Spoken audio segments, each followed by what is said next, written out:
Bismillahir Rahmanir Rahim. With the passing of time, the Ummah stopped producing ulama of the caliber of the early generations. With each passing age, the level would become lower.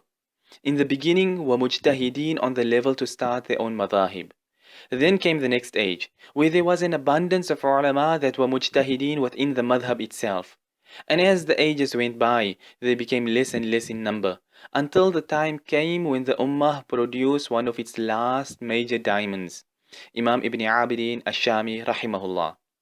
His full name was Muhammad Amin ibn Umar ibn Abdul Aziz ibn Ahmad ibn Abdul Rahim ibn Muhammad Salahuddin ad-Dimashqi, but he is famously known as Imam Ibn Aabideen Ash-Shami Rahimahullah. Imam Ibn Aabideen Rahimahullah was born in Damascus, in Syria, in the year 1198 after Hijrah, which in the Gregorian calendar is the year 1784, which was only 235 years ago. He came from a doubly noble lineage. The first point of nobility is that he was a Sayyid from the offspring of Rasulullah sallallahu alaihi wasallam. His lineage takes him through Imam Zainul Abideen to Hazrat Hussein radiyallahu anhu, to Hazrat Fatima radiyallahu anha, to Rasulullah sallallahu alaihi wasallam. And the second point of nobility is that his lineage is replete with ulama and salihin.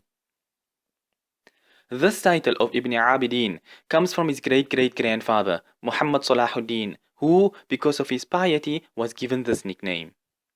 His mother was the offspring of the Hafiz, Imam Muhammad Abdul Hayy ad-Dawoodi Rahimahullah, and his paternal grandmother was the daughter of Imam Muhammad Amin al-Muhibbi Rahimahumullah, all famous ulama.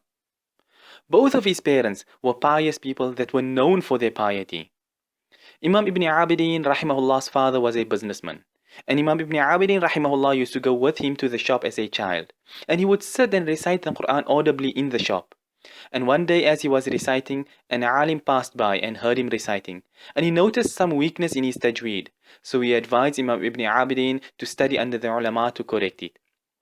So this young child then made inquiries as to who the most knowledgeable alim of tajweed was, and he was then directed to the Imam of the Qurra of the time, Imam Sa'id al-Hamawi rahimahullah, and he then began attending his classes. He memorized the Quran, perfected his tajweed, and in fact became a master in it himself. He also did the beginner stage of Shafi'i fiqh under him. Thereafter, he moved on to his first and actual major of major teachers, Imam Shakir al-Aqad rahimahullah, and he studied for 7 years straight under him.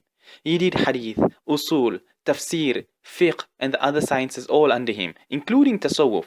And he would travel around with Imam al-Aqad rahimahullah and study under his teachers as well. Imam Ibn Aabideen rahimahullah and his teacher were extremely close.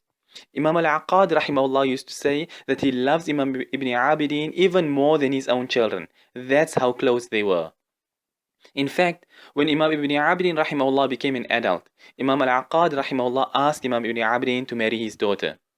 But Imam Ibn Aabideen's father had his reservations about it, because Allah had given him a deep insight. So he told his son that this is your main teacher, that you have taken the bulk of your knowledge from, and you have such a close relationship with him.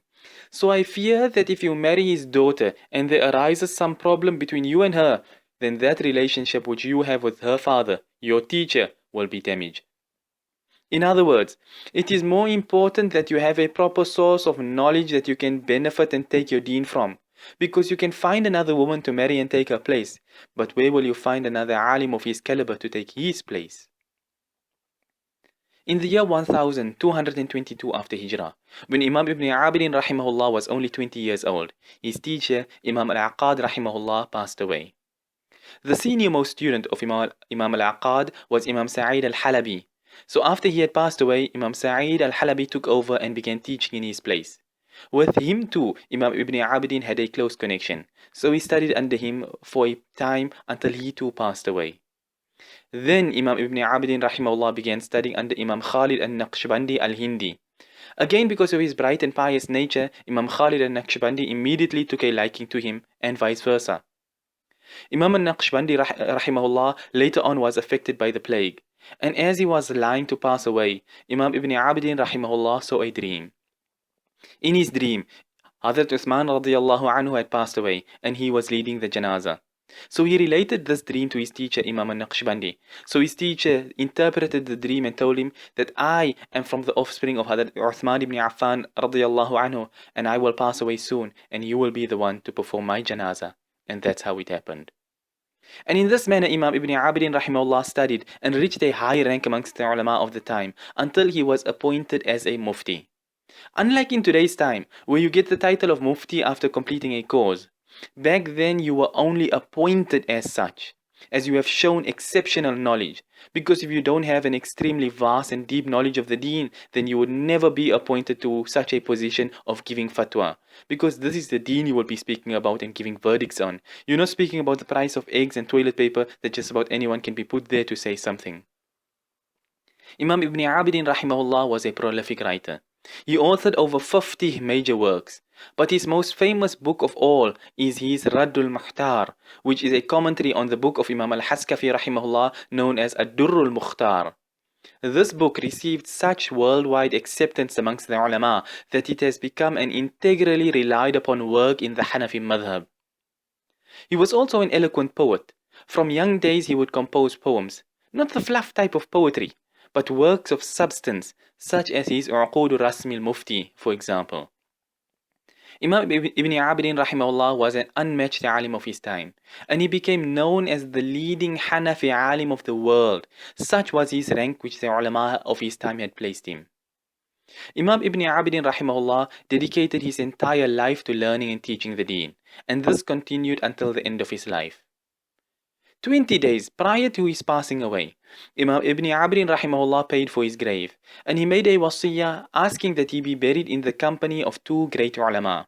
Firstly, and this is the main one that Imam Ibn Aabideen Rahimahullah sought after, was Imam Alauddin al-Haskafi, the author of Ad-Durr al-Mukhtar. And the second alim was the muhaddith Imam Salih al-Janini Rahimahumullah. And after he passed away, that is where he was buried. A great alim he was, from birth until death, and not a day goes by that some madrasa or some alim somewhere in the world is making use of his books, benefiting from the knowledge within it. May Allah enter him into the highest levels of Jannatul Firdaus, into the company of the ulama, the salihin, the shuhada and the anbiya, and most specifically his grandfather whose pure lineage he comes from, Rasulullah sallallahu alayhi wasallam. Ameen ya Rabbal Alameen. وآخر دعوانا أن الحمد لله رب العالمين.